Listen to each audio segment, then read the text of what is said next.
Mad Max Tesla Model 3. It was totaled when we got it, and now it's totally awesome.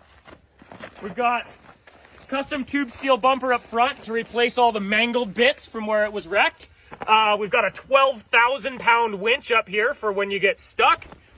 Here on the hood, we relocated the radiators underneath and cut out the middle section of the hood, which leaves this super cool honeycomb pattern that was just the substructure.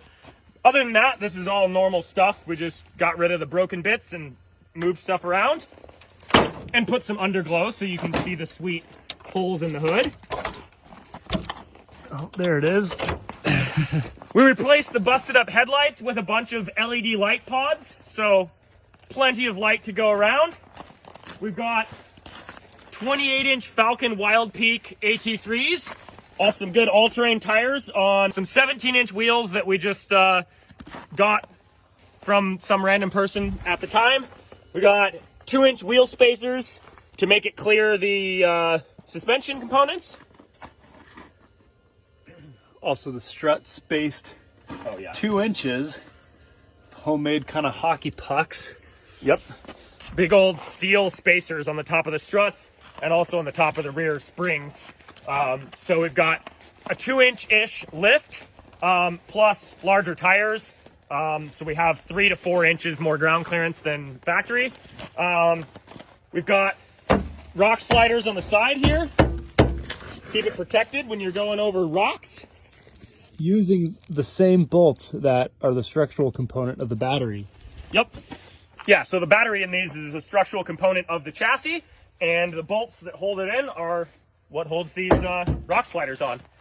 And then, of course, at the back, we've also got a custom tube steel bumper, complete with 2-inch receiver hitch, D-rings. Yeah, so these auxiliary lights have either a low beam that's a red light as an extra tail light, or a high beam that's bright white for backup lights. So show those off.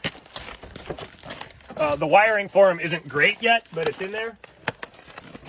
It's just hiding in the White interior. Oh yeah. Because we want to make it Moab red someday. It's gonna be an amalgamation of browns eventually. So right now, we don't have these mounted to a panel yet, but all the switches are just inside this center console, so you can close it up and not have to see them if you don't want to. But so for the rear taillights, we've just got, we've got a 2-way switch here. So that's taillights, that's reverse lights. Wireless winch remote. Yep. Holley carbon fiber steering wheel. Oh, is the only interior upgrade so far. That and the red seat belts, but that was more of a replacement than an upgrade. Yeah, Ferrari red. They would really pop on the white seats. Yep. White for now. White for now. And up top is where things get really special. Oh, yeah. So I literally just finished this today. Custom, handmade roof rack roll cage that is removable. It bolts on inside the trunk here. This is the best part. Ooh. That Here, fitment. do it slow for me. There's actually, right here, there's about 1/8 of an inch of clearance at best. Ooh. So we've got 3/8 inch thick steel plate welded into this whole corner of the car, which is obviously a very structural part of it. Welded all the way there, 2 bolts in that, 2 bolts on the other side. And then all of this tubing is all rolled and arced